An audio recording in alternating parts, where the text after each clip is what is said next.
Dan di kesempatan ni aku juga nak mengucapkan orang kata apa, takziah lah ataupun duka cita ke atas sahabat-sahabat aku yang terlibat dengan banjir. Yang aku dengar sekarang ni kat Johor kan banyak kawasan yang banjir, dan mungkin ada juga kawasan-kawasan lain yang aku tak tahu. Aku doakan korang semua dikurniakan ketabahan dan juga kesabaran untuk menghadapi ujian ini. Semoga ada hikmah yang lebih besar menanti korang di hadapan nanti, dan moga-moga korang semua dikurniakan rezeki yang jauh lebih besar daripada apa yang korang ada sekarang ni. Amin ya rabbal alamin.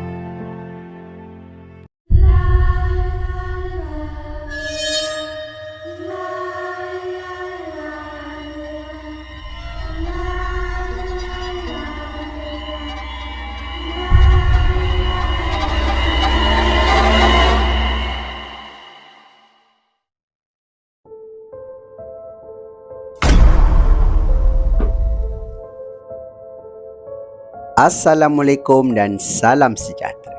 Apa khabar korang semua? Aku harap korang semua dalam keadaan sihat-sihat selalu. Selamat kembali ke channel Sembang Kopi, channel yang akan mengetengahkan kisah-kisah seram yang menarik untuk anda dengarkan. Terima kasih diucapkan kepada anda semua yang dah pun subscribe dan terus menyokong channel aku.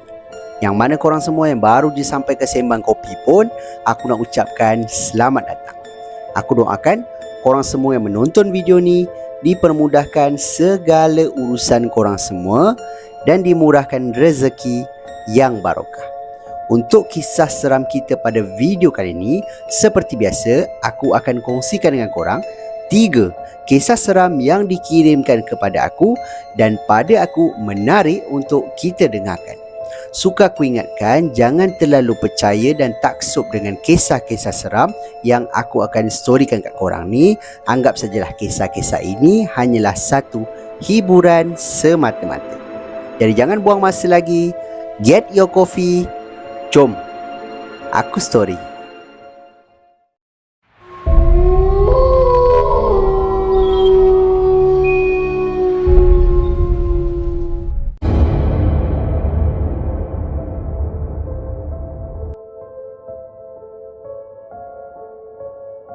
Kisah seram kita yang pertama ni diceritakan oleh seorang pengirim kita yang bernama Encik Kamal. Yang mana Encik Kamal bagi tahu di dalam email, kisah ini berlakunya pada tahun 90-an macam tu. Pada waktu itu umur dia baru saja 7 tahun.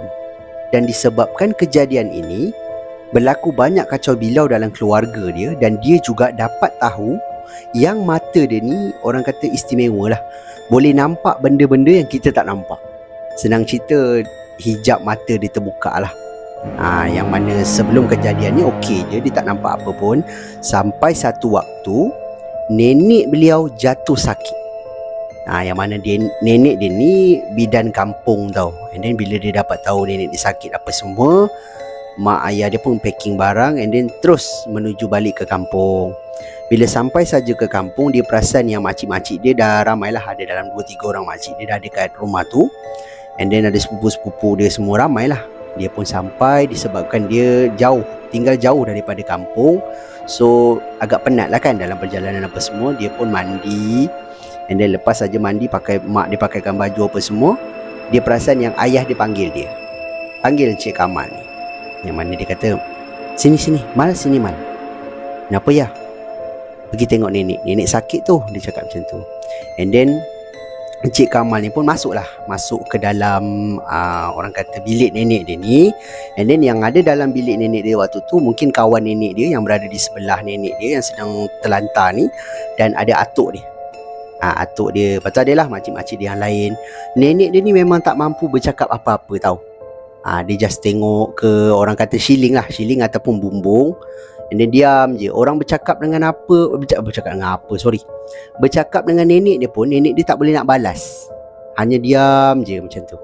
Tapi dia dengar lah kot apa yang kita cakap kat dia. Cuma dia tak boleh nak balas. Lepas Encik Kamal dia tengok apa semua, dia pun keluarlah balik daripada bilik dia.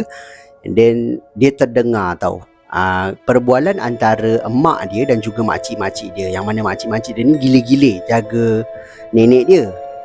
Dan mak dia sebabkan tinggal jauh, jadi mak dia tak dapatlah nak jaga kan. So makcik dia ada cakap yang nenek dia ni tak boleh nak bangun lah. Nak makan pun kita kena angkat dia, dudukkan. Itu pun makan, lepas tu benda tu terkeluar balik. Macam tu. Dah bawa pergi hospital, tapi doktor pun tak dapat jelaskan tau apa sebenarnya sakit yang dihadapi oleh nenek dia ni. So doktor just suggest cari orang yang lebih pandai lah, macam ustaz ke apa kan, untuk ubat. Sebab agak misteri lah sakit dia tu. So okay, benda tu habis kat situ. Sampailah malam, waktu malam dia orang tengah tidur kan. So macam korang tahulah, bila rumah ramai orang, tidur mestilah bersepah-sepah kan. Ada keluarga tidur dekat ruang tamu, ada dekat bilik belakang apa semua, mungkin rumah kampung. And then waktu tu Encik Kamal ni tidur dekat ruang tamu bersama dengan parents dia lah. And then tempat baring dia ni betul-betul di hadapan pintu bilik nenek dia. Yang mana waktu tu pukul berapa dia tak pasti sebab gelap kan. Dia gelap, ada lampu dapur je macam tu.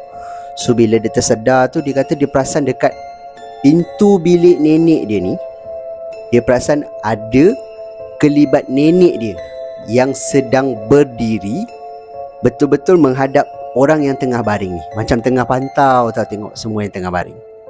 Waktu ni Encik Kamal ni macam dia baring, dia nampak tu dia macam tengok je. Dia tak pejam mata, dia tak apa. Dia kata dia macam terkejut sebab dia dengar tadi makcik-makcik dia cakap nenek dia tak boleh jalan. So macam mana nenek dia boleh berdiri pula depan pintu tu kan. So bila dia tengok tu, nenek dia pun masuk balik ke dalam bilik. Dia pun bangun, dia kejut bapak dia. Dia bagi tahu yang dia nampak lah nenek dia tu bangun kan di depan pintu. Ni bapak dia kata, mana boleh nenek sakit, mana nenek boleh berdiri, cakap macam tu. Betul, Mal nampak nenek dia dekat depan pintu kan. So ayah dia kata, tak adalah, Mal mimpi kot. Dah tidur balik. So Encik Kamal dia pun cakap dengan ayah dia yang dia nak pergi tandas. Dia pun pergilah tandas apa semua, selesai dia pun tidurlah balik tau. And then selang beberapa waktu nenek dia meninggal dunia. Nenek dia meninggal dunia. And then lepas daripada nenek dia meninggal dunia ni, atuk dia macam tak boleh terima hakikat lah. Mungkin atuk dia terlalu sayang pada nenek dia. So dia selalu cakap yang tak ada, mak kau tak mati lagi, mak kau ada dalam rumah ni, cakap macam tu. And then ramailah makcik-makcik, and then orang kata menantu-menantu dia ajak lah yang bapak dia ni, jom tinggal dengan dia orang. Sebab dia tinggal seorang kan, siapa nak tengok kan. Tapi bapak dia kata, tak payah, aku dengan mak kau ada dekat rumah ni, cakap macam tu. Puas dah anak-anak menantu semua pujuk kan bapak dia ni, jomlah, mana ada, mak dah tak ada, cakap macam tu kan. Tapi bapak dia tetap berdegil. So okey lah, tak apalah, dia orang kata decide okey lah, yang mana nak balik dulu. Tapi Encik Kamal ni dengan family dia tak balik lagi lah. Ada satu malam ni, waktu ni atuk dia pergi ke surau. And then pergi ke surau menaiki basikal. Waktu ni Encik Kamal duduk betul-betul dekat tangga. Rumah kampung kan dia macam ada tangga naik ke dalam rumah kan. Dia duduk dekat tangga tu, jadi dia tengok jalan besar ni kan, jalan besar. So dia nampak lah atuk dia ni daripada rumah ni pergi ke surau. Lepas tu dia duduk luar tu, dia tengok luar. Bapak dia panggil dia masuk apa semua, makan. And then dia duduk balik dekat luar. Sebab dia kata dia tak tahu kenapa dia suka duduk kat luar tu, sebab rumah nenek dia ni banyak lampu-lampu yang gantung-gantung tu. So dia tengok kan lampu-lampu tu. Sampai satu waktu atuk dia balik daripada surau. Naik basikal kan. Dia nampak atuk dia naik basikal waktu tu berdua. Belakang atuk dia ni ada seorang lagi perempuan. Macam perempuan tua lah, duduk dekat belakang. So atuk dia ni bawa, dia pun cakap, nenek ke? Nenek kan dah tak ada, dia cakap macam tu kan. Dia pun tengok je. Bila atuk dia parking basikal apa semua kan, atuk dia turun. Lepas tu atuk dia kata, Meh, jom turun, dia cakap macam tu. Dia cakap dengan makcik tua tu yang duduk belakang atuk dia ni. So bila agaknya atuk dia cakap macam tu, bapak dia ni keluar lah kan. Agaknya bapak tu dia dah balik. So dia pun keluar daripada rumah ni. Dia pun cakap, Ayah cakap dengan siapa? Ni mak kau ni tak nak turun. Meh turun, masuk dalam, macam tu. Astaghfirullahalazim, ayah, mak dah tak ada. Kau diam lah. Dia macam marah tau. Dia macam tak boleh terima. Ni mak kau ada kat sini. Ayah Encik Kamal ni tak nampak apa-apa pun dekat basikal tu. Tapi Encik Kamal nampak ada satu perempuan tua duduk belakang atuk dia. Waktu atuk dia masuk dalam rumah ni kan, Encik Kamal ni lari masuk dalam rumah tau. Sebab dia takut. Dia pergi kat mak dia, dia peluk. Sebab apa? Dia nampak atuk dia ni yang berjalan masuk ke dalam rumah. Nenek tua tu ataupun kelibat perempuan tua tu sedang macam peluk belakang atuk dia ni. Macam tergantung tau, duduk belakang atuk dia ni, menyebabkan dia takut. Sampai satu waktu Encik Kamal ni kata dia bawa lah atuk dia pergi berubat apa semua kan. And then gangguan tu dah tak ada lagi lah. Cuma atuk dia macam masih sedih lah. Yelah kan, isteri meninggal, mana tak sedih kan. Cuma ada satu waktu ni dia berbual lah dengan family dia. Waktu ni dekat rumah dia tau. Dia cerita dengan family dia apa semua. Lepas tu dia tanya dekat mak ayah dia ni yang waktu dia sampai tu kan, dalam bilik nenek dia tu ada kawan nenek dia tu, ada atuk dia, ada macam-macam kan. Tanya yang kawan nenek dia tu siapa, duduk dekat mana, dia cakap.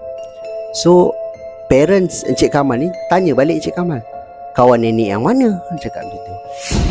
Yang betul-betul duduk menyangkung tepi nenek waktu atas katil tu. Lepas tu mak dia ni pandang ayah dia, and then ayah dia pun pandang mak dia. Kamu biar betul Mal, mana ada orang sebelah nenek. Yang ada dalam bilik tu hanya nenek dia, atuk dia dengan makcik-makcik dia. Mana ada orang tua ke kawan nenek dia ke, tak ada. Tapi Cik Kamal kata betul ada, dia cakap macam tu.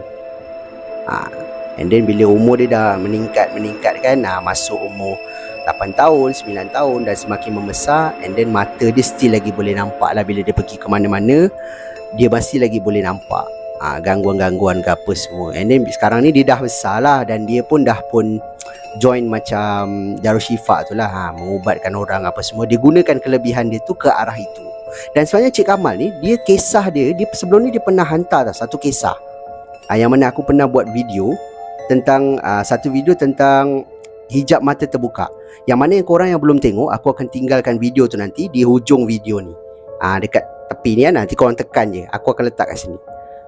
Yang mana kisah tu waktu dia dah besar lah, dia nampak ada kelibat dekat hospital dan sebagainya. Kisah yang ini adalah kisah yang sebelum tu lagi. Maknanya waktu dia mula-mula tahu yang mata dia boleh nampak, waktu dia umur 7 tahun tu. Siapa yang dia nampak berdiri dekat depan pintu tu? Adakah nenek dia ataupun jelmaan lah, ataupun pendamping ke? Kita tak berani cakap lah kan, nanti kan fitnah pula. Tapi mungkinkah ada sesuatu benda yang menjelma seolah-olah nenek dia yang berdiri di depan pintu. And then satu lagi, apa yang berduduk ataupun menyangkung di tepi nenek dia, dan yang peluk atuk dia waktu atuk dia balik surau. Korang bayangkan, kisah ni agak misteri lah bagi aku kan. Sebab dia je yang boleh nampak. Macam mana dia nak jelaskan dekat parents dia kan, dia nampak ni tu ini. Tapi waktu kecil-kecil mungkin lah Cik Kamal ni kata parents dia macam tak berapa percaya lah, sebab dia budak. Tapi bila dia dah besar ni, bila dia dah cerita benda ni semua, and then mak dengan ayah dia admit lah, mungkin nenek dia ada something lah yang pendamping kan. Sebab bidan kan, kita pun tak tahu bidan kampung. So itulah pengalaman seram yang diceritakan oleh Encik Kamal ni. Pada pendapat korang macam mana? Kisah Encik Kamal ini seram ataupun tidak? Korang boleh tinggalkan pendapat korang di ruangan komen dekat bawah.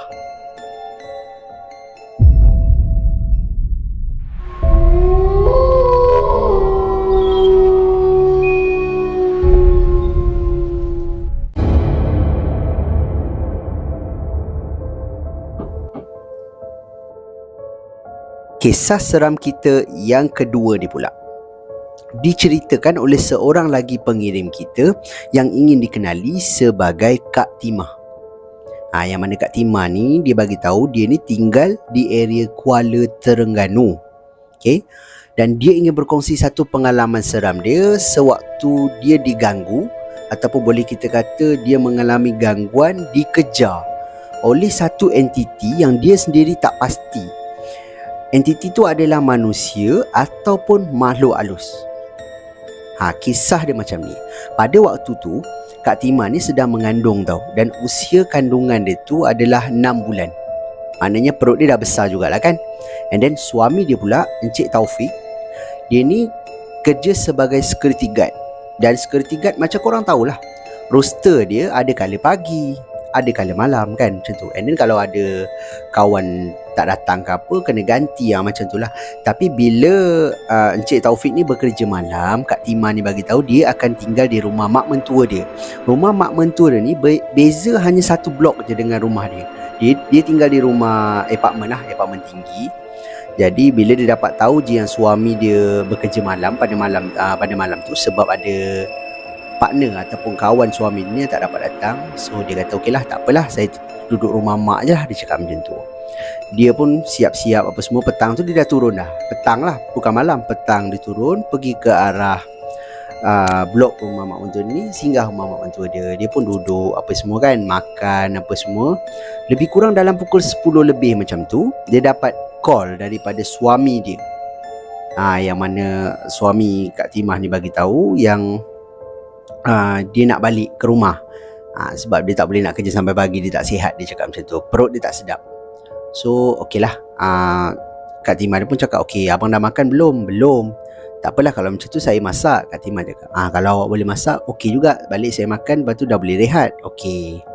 So bila dia dapat tahu je yang suami dia nak balik, dia pun nak balik rumah lah. Sebab dia ingatkan suami dia kerja malam tu. So mak mentua dia ni pun cakap dengan Kak Timah ni yang tunggulah dulu, tunggu suami kamu datang, ambil kamu, baru bawa balik ke rumah lah kan. Tapi dia kata tak boleh, tak apalah, saya nak balik sebab nak masak apa semua kan. Timah balik dululah.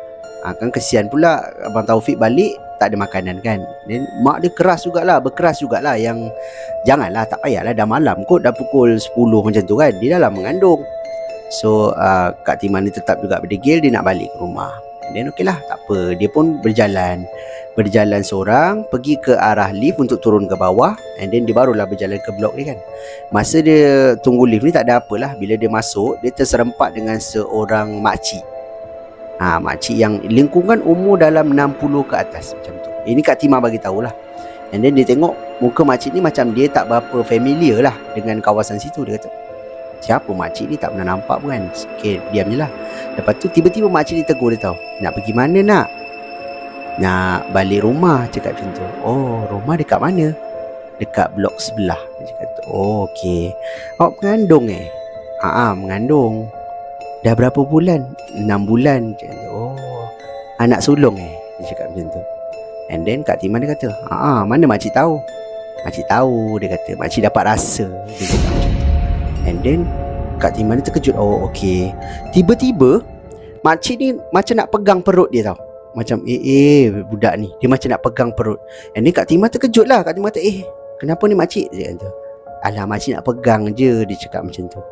And then Kak Timah kata, tak apalah makcik, tak payahlah. Tak payah. Tak apa. Dia cuba tolak-tolak kan. Sampai waktu dalam masa dia nak tolak ni, lift dia sampailah ke bawah.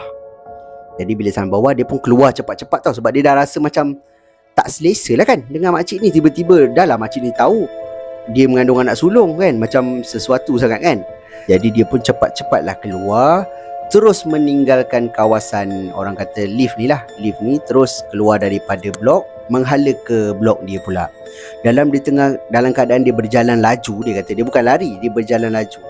Di tengah berjalan laju ni, dia pandang ke arah belakang. Dia tengok makcik yang tadi tu, macam dalam lift tu, sedang ikut dia tau.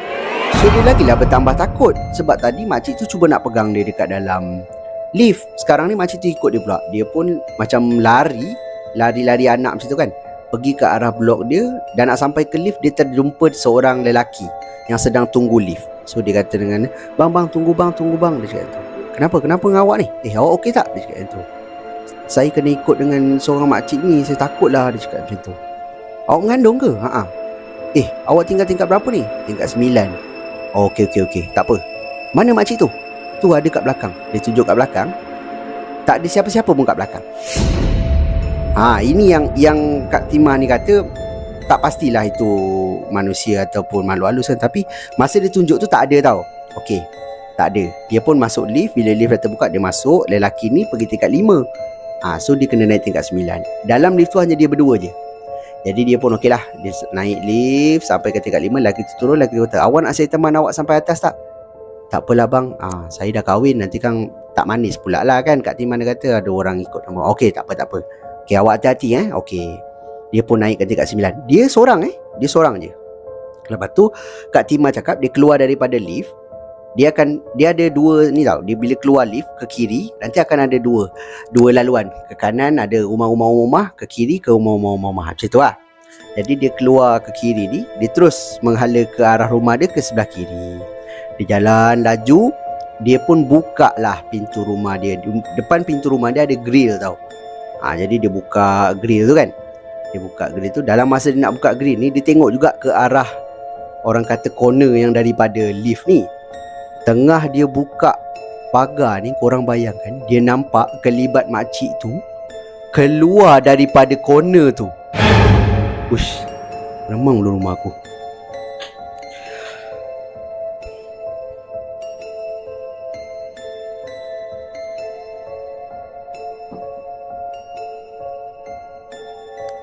Dia nampak makcik tu keluar daripada sudut lift ni. Pusing ke arah dia. Tapi dia tak nampak jelas lah. Dia just nampak ada kelibat makcik tu. Dia terus cepat-cepat buka tau. Buka pintu pagar dia. Dia tutup pintu. And then dia buka pintu kayu. Dia masuk lah. Dia masuk. And then dekat pintu dia ni ada satu macam, orang kata tempat tengok tau. Tempat tengok kat luar kan. Siapa kat luar apa semua kan. Dia dah duduk kat dalam dah. Sebab grill. Tapi grill dia dah tutup lah waktu tu. So kalau makcik tu ada pun, makcik tu berada di luar grill. Dia pun masuk dalam rumah. Dia cuci kaki apa semua kan. Dia pun telefon suami dia, tapi tak angkat. Mungkin suami dia atas motor lah, dia cakap waktu tu. So dia pun tunggulah suami dia. Sedang dia tengah tunggu ni, Kak Tima bagi tahu pintu rumah dia diketuk. Tek tek tek. Tek tek tek. Macam tu. Jadi Kak Tima ni kata, suami dia ke? Tapi dia tak nak buka dulu. Sebab dia tak dengar pun ada bunyi pagar dibuka. Kalau orang tu nak masuk, ataupun siapa-siapa nak masuk, dia kena melalui pagar dulu. Buka pagar baru boleh pergi ke pintu kayu kan. Sekarang ni dia tak dengar pun bunyi pintu pagar dia. Dia terus dengar bunyi ketukan. So dia kata, Siapa tu kat luar? Dia cakap macam tu. Tiba-tiba korang bayangkan, dia terdengar ada suara daripada luar pintu dia yang menyatakan, "Makcik ni nak buka pintu nak." Dia cakap macam tu. Waktu ni Kak Tima menangis. Dia duduk tu, dia menangis. Dia kata, jangan ganggu aku. Dia cakap macam tu. Buka pintu nak. Dia cakap macam tu. So Kak Tima ni lari masuk dalam bilik dia, kunci pintu. Dia dah takut sangat dah waktu tu. Dia pun WhatsApp ataupun dia SMS suami dia. Dia cakap yang, "Bang, cepatlah balik bang, saya takut." Dia tu. Tapi suami dia tak balas lah. Macam aku cakap lah, mungkin suami datang motor. Tengah dia dekat dalam bilik ni, korang bayangkan, satu lagi benda yang menakutkan bagi Kak Tima ni, dia dengar ketukan pintu tadi tu dah beralih ke tingkap bilik dia. Tingkap bilik dia diketuk. Tek tek tek. Tek tek tek. Nak buka nak. Yang Kak Tima ni pelik, tingkap dia ni kalau kita keluar tak ada tempat pijak, terus jatuh ke bawah. Tingkat 9 kot. Betul tak? Macam mana boleh ada benda ketuk daripada tingkap? Korang bayangkan. Kak Tima ni kata dia dah takut menggigil-gigil dia. Sampai beberapa waktu lepas tu, suami dia pun balik. Suami dia ada kunci lah kan. Takkan suami dia ketuk. Suami dia pun buka pintu apa semua. And then dia cakap dengan dia keluar daripada bilik dia, terus pergi kat suami dia. Dia peluk lah suami dia. And then suami dia kata, "Kenapa dengan awak ni?" Dia pun ceritalah apa yang berlaku sewaktu dia dalam perjalanan balik daripada rumah mak mentua dia ke rumah dia kan. So suami dia kata, "Itulah saya dah kata hati-hati," dia cakap. Sebab yelah bahaya, dia mengandung waktu tu 6 bulan kan. Dan lepas daripada tu mak mentua dia pun tahulah gangguan tu. Mak mentua dia cukup marah lah. Sebab mak mentua dia dah pesan, tunggu suami dia ni, Cik Taufik ni balik dulu, ambil dia daripada rumah mak mentua dia, barulah hantar balik kan. Balik sama-sama lah ceritanya. Tapi dia nak balik sendiri, lastnya dia diganggu macam itu. Tu yang Kak Tima ni kata, dia tak pasti. Waktu dia diikuti tu, dia nampak macam makcik ni manusia, orang biasa lah, tapi menakutkan lah. Cuma bila dengar bunyi ketukan di tingkap tu, dan ada suara makcik tu di tingkap, dia kata ini mungkinlah bukan manusia, itu adalah makhluk halus. Jadi pada pendapat korang macam mana? Kisah Kak Tima ni seram ataupun tidak? Korang boleh tinggalkan pendapat korang di ruangan komen dekat bawah. Dan aku juga nak berpesan lah kan, pesan-pesan lah sesama kita yang mana korang semua yang mengandung kan, hati-hatilah, janganlah macam Kak Tima ni kan, ambil lah iktibar kan. Kalau nak keluar ke waktu malam, kalau boleh ada teman lah. Kalau boleh jangan keluar langsung malam pun bagus juga kan. Tapi kalau nak keluar tu, ajaklah siapa-siapa. Macam Kak Tima ni patutnya dia ikutlah cakap mak mentua dia kan. Tunggu suami dia balik, baru dia balik ke rumah. Macam tu, itu lagi selamat lah daripada dia nak, kita faham dia balik tu dia nak masak tu suami dia dulu. Dah tak jadi masak dah kan. Lala kena ganggu. Jadi itulah kisah yang dikongsikan oleh Kak Tima.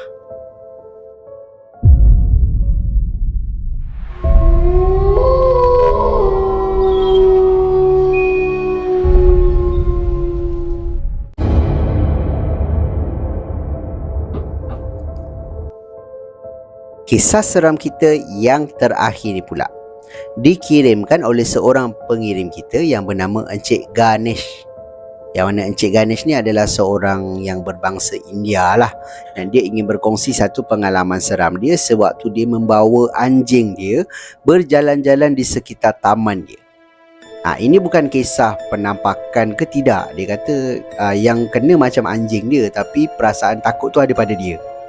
Okey, malam tu Encik Ganesh ni bawa balik daripada kerja. Encik Ganesh ni, dia ni seorang anggota polis yang bekerja di unit K9, ataupun yang boleh kita panggil sebagai unit anjing pengesan lah. Dekat rumah dia memang dia ada bela seekor anjing tau. Jadi bila dia sampai je dekat rumah, dia tak sempat mandi apa semua. Dia kata dia biasa rutin dia memang akan bawa anjing dia berjalan waktu malam kan. Sebab dia kata berjalan waktu malam ni tak ramai orang, sebab anjing dia ni garang. Jadi kalau dia nampak budak-budak ke apa, dia bawa petang-petang, bahayalah, anjing dia macam nak kejar, macam gonggong macam tu kan. So Encik Ganesh ni pun tukar baju apa semua, dia pun ikat tali dekat anjing dia. Dia pun bawa lah berjalan dekat area taman dia ni. Waktu tu dah lewat malam juga, dekat pukul 11 macam tu. So waktu tu pun dah ramai orang kat dalam rumah kan. Jadi Cik Ganesh ni bawa anjing dia sampai dekat satu pokok ni. Biasa hari-hari lain dia tak adalah berhenti, tapi pada malam tu anjing dia ni tiba-tiba berhenti dekat satu pokok ni. Lepas tu dia tengok je ke arah pokok ni. So Encik Ganesh ni tarik dia, sini jom. Lepas tu anjing dia ikutlah dia. Jalan pusing balik kan, pusing nak ke arah rumah dia. Sekali lagi anjing dia ni berhenti di pokok yang sama. Yang mana Encik Ganesh dia kata kali ni dia berhenti lama. Dia tengok ke arah pokok ni. Lepas tu dia buat macam nak cakap yelah, macam Encik Ganesh dia kata dia faham lah reaksi anjing yang sedang takut. Aku pun tak tahulah sebab kita tak ada beli anjing kan. Tapi Encik Ganesh ni kata dia nampak macam anjing ni sedang takut tau. Tengok ke arah pokok ni, lepas tu dengan mata yang macam dia macam nak tunduk. Lepas tu bunyi macam tu. So Encik Ganesh ni tarik anjing dia. Dah Jom. Dia cakap kan, balik. Dia tarik anjing dia. Anjing dia tak bergerak. Anjing dia stay je dekat pokok tu. Korang bayangkan. And then sampai satu waktu Encik Ganesh ni cuba tarik dengan sekuat hati. Waktu tu dia tengah pandang anjing dia tau. Dia tarik. Tiba-tiba dia terasa belakang dia ni seolah-olah ada benda melintas. Encik Ganesh kata rasa macam angin tau, benda lalu belakang dia, menyebabkan Encik Ganesh terus pandang belakang. Apa tu? Dia tengok kan, tapi tak ada apa-apa pun.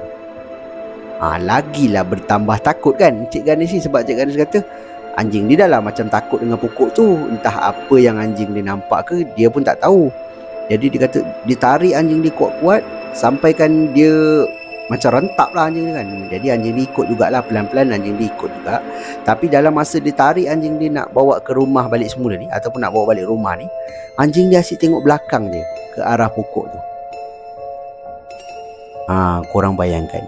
Jadi bila Cik Ganesh ni sampai je dekat rumah, dia ikat anjing dia dekat luar. Dia pun masuk dalam mandi apa semua. Sebab lepas tu dia nak tidur. Jadi waktu dia tengah baring nak tidur ni, satu lagi orang kata macam situasi yang menakutkan dia. Yang mana anjing dia yang berada di depan rumah dia tu, dekat dalam kawasan pagar dia ni, berbunyi lagi. Seolah-olah macam Bunyi yang panjang macam contoh macam macam tu. Jadi dia kata kebanyakan orang cakap kalau anjing bunyi macam tu, dia merasai sesuatu benda halus ataupun nampak benda halus. Aku pun tak pastilah So Encik Ganesh kata, adakah benda tu dekat dengan rumah dia, dia pun tak pasti. Tapi anjing tu bunyi macam tu lama juga. Dekat pukul 2-3 pagi macam tu baru benda tu ataupun anjing ni berhenti. Korang bayangkan, sepanjang tu dia tak tahulah benda tu dekat dalam kawasan rumah dia ke ataupun benda tu berada di depan rumah dia ke, dia tak tahu. Tapi anjing dia berbunyi macam tu. Cuba korang bayangkan. Anjing dia ni, dia cakap kalau ada orang ke melintas, dia akan bunyi macam biasalah kan, macam nak sergah orang lah. Tapi bila bunyi macam tu dekat depan rumah dia, tengah-tengah malam, dia kata memang satu benda yang menakutkan. Sebab dia tinggal dekat rumah pun sorang-sorang, dia cakap. So pada pendapat korang macam mana? Kisah Encik Ganesh ni seram ataupun tidak? Korang boleh tinggalkan pendapat korang di ruangan komen dekat bawah. Jadi itu sajalah kisah seram kita untuk video kita pada kali ini. Pada pendapat korang macam mana? Dalam banyak-banyak kisah yang aku storykan kat korang ni, mana satu kisah yang paling menyeramkan? Korang boleh tinggalkan pendapat korang di ruangan komen dekat bawah. Dan yang mana korang semua yang ada kisah-kisah seram yang korang sudi berkongsi dengan aku, korang bolehlah kirimkan ke alamat email Sembang Kopi ataupun Telegram Sembang Kopi, di mana alamat email dan juga link Telegram aku memang dah tinggalkan siap-siap di ruangan description dekat bawah. Terima kasih diucapkan kepada korang semua yang memilih Sembang Kopi sebagai salah satu platform untuk korang dengarkan kisah-kisah seram. Dan yang mana tengok video aku daripada mula sampai hujung ni pun, aku ucapkan terima kasih. Kerana itu salah satu cara korang tunjukkan support korang kepada aku untuk aku terus buat video dan menyajikan kisah-kisah seram yang menarik untuk korang dengarkan. Jadi akhir kata daripada aku, kalau korang suka dengan cara penyampaian aku, korang suka dengan kisah-kisah seram yang aku storykan kat korang, aku hargai sangat-sangat kalau korang boleh bantu aku, bantu channel aku dengan tekan butang like, butang subscribe dan juga butang loceng supaya korang takkan terlepas apa-apa video yang aku akan upload lagi lepas ni. Itu saja daripada aku. Kita jumpa lagi di video yang akan datang. Assalamualaikum. See ya.